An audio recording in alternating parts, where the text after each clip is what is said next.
మరో బ్రేకింగ్ చూస్తున్నాం. రష్యాలో ఘోర ప్రమాదం చోటు చేసుకుంది. ఆ దేశ సైనిక రవాణా విమానం కుప్పకూలింది. ఈ ఘటనలో 29 మంది ప్రాణాలు కోల్పోయారు. ఈ ఘటనలో 23 మంది ప్రయాణికులతో సహా 6 సిబ్బందికి చనిపోవడం జరిగింది. సాంకేతిక సమస్య వల్లే ఈ ప్రమాదం జరిగిందని రష్యా రక్షణ శాఖ పేర్కొంది. విమానంపై దాడి జరిగినట్లుగా ఎలాంటి ఆధారాలు లేవని తెలిపింది.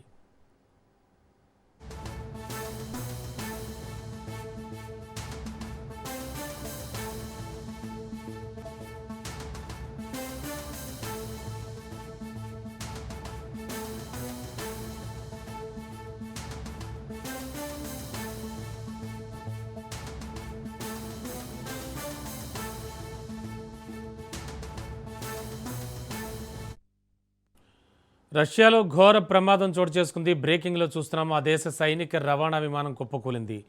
ఈ ఘటనలో 29 మంది ప్రాణాలు కోల్పోయారు. ఈ ఘటనలో 23 మంది ప్రయాణికులు సహా 6 సిబ్బంది ప్రాణాలు కోల్పోయారు. సాంకేతిక సమస్య వల్లే ప్రమాదం జరిగిందని రష్యా రక్షణ శాఖ పేర్కొంది. విమానంపై దాడి జరిగినట్టుగా ఎలాంటి ఆధారాలు లేవని తెలిపింది. ఎస్, మరింత అదనపు సమాచారం అందించడానికి మా కరెస్పాండెంట్ సునీల్ సిద్ధంగా ఉన్నారు. సునీల్, ప్రస్తుతం ఎటు చూసినా యుద్ధ భయం. మరి ఈ సమయంలో రష్యాలో ఈ ప్రమాదానికి సంబంధించి పలు అనుమానాలు రావడం క్వైట్ కామన్. ఈ ప్రమాదానికి మెయిన్ రీజన్ ఏమంటున్నారు అండ్ ఈ ఘటన ఎప్పుడు జరిగింది?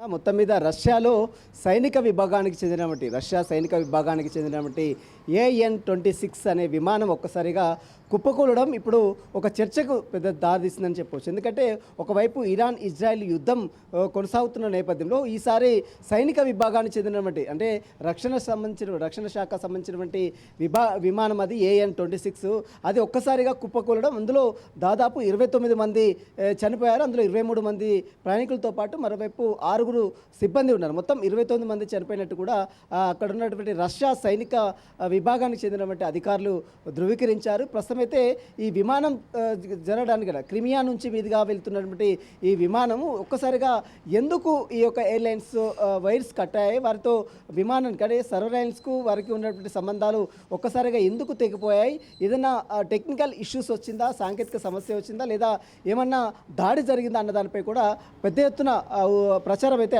అక్కడ కొంత అనుమానాలు అయితే వ్యక్తమవుతున్న పరిస్థితి మాత్రం కనబడుతుంది. ఇక ఇప్పటికే ఎక్కడ కూడా దాడి జరగలేదని ఓవైపు రక్షణ శాఖ చెప్తున్నప్పుడు కూడా రష్యా సైనిక విభాగాన్ని చెప్తున్నప్పుడు కూడా కొంత అనుమానాలు అయితే వ్యక్తమవుతున్నాయి. ఎందుకంటే ఓవైపు ఇరాన్, అదేవిధంగా ఇజ్రాయెల్ యుద్ధం, అదేవిధంగా అమెరికా కూడా ఇందులో భాగస్వామ్యం కావడంతో కొంత అనుమానాలు కూడా పెద్ద ఎత్తున తావుతీస్తున్న నేపథ్యంలో ఈ విమానానికి సంబంధించిన దానిపై ఇప్పటికే రష్యా రక్షణ శాఖ సంబంధించిన విభాగం ఒక వింగ్ను కూడా దర్యాప్తు సంస్థను కూడా ఏర్పాటు చేసింది. దీనికి సంబంధించిన దానిపై కూడా పూర్తిగా దర్యాప్తు అయితే కొనసాగిస్తున్న పరిస్థితి కనబడుతుంది. ఇక టెక్నికల్ ఇష్యూస్, సాంకేతిక సమస్యల వల్లే ఈ విమానం ప్రమాదం జరిగిందా, ఇంకేదైనా రీజన్స్ ఉన్నాయా, ఏమైనా పేలుడు పదార్థాలు ఆ విమానానికి టచ్ అయ్యా, ఏమన్నా బ్లాస్ట్ జరిగిందా అన్న దానిపై కూడా ప్రస్తుతం అయితే ఒక టీం అంటే ఎక్స్పర్ట్తో ఒక టీం కూడా రక్షణ శాఖ సంబంధించినటువంటి విభాగం వేసింది. కాబట్టి ఆ విభాగం ఇచ్చినటువంటి స్టేట్మెంట్ కావచ్చు, లాస్ట్ అందులో లోడ్ అయ్యేటువంటి బ్లాక్ బాక్స్ కావచ్చు, ఆ బ్లాక్ బాక్స్లో మరి ఏముంది, ఆ వాయిస్ ఏముంది వినిపించారు, లాస్ట్ చనిపోయి అంటే ఆ బ్లాస్ట్ అయ్యే సమయంలో, కుప్పకూలే సమయంలో బ్లాక్ బాక్స్ ఉంటుంది. కాబట్టి ఆ బ్లాక్ బాక్స్లో ఎలాంటి అంశాలు పొందుపరిచారనేది కూడా ఇప్పుడు ఒక చర్చగా అయితే దారిస్తున్న పరిస్థితి మాత్రం కనబడుతుంది. మొత్తం మీద బ్లాక్ బాక్స్ దొరికితేనే అన్ని సంబంధించినటువంటి అంశాలపై కూడా పూర్తిగా వివరాలు తెలిసే అవకాశం. ప్రస్తుతం అయితే దాని సంఘటన స్థలం కుప్పకూలినటువంటి ప్లేసెస్ దగ్గరికి ఇప్పటికే ఒక టెక్నికల్ టీం కూడా వెళ్ళింది. ఆ సంబంధించినటువంటి విషయాలు మొత్తం కూడా పూర్తిగా దర్యాప్తు అయితే కొనసాగిస్తున్నారు.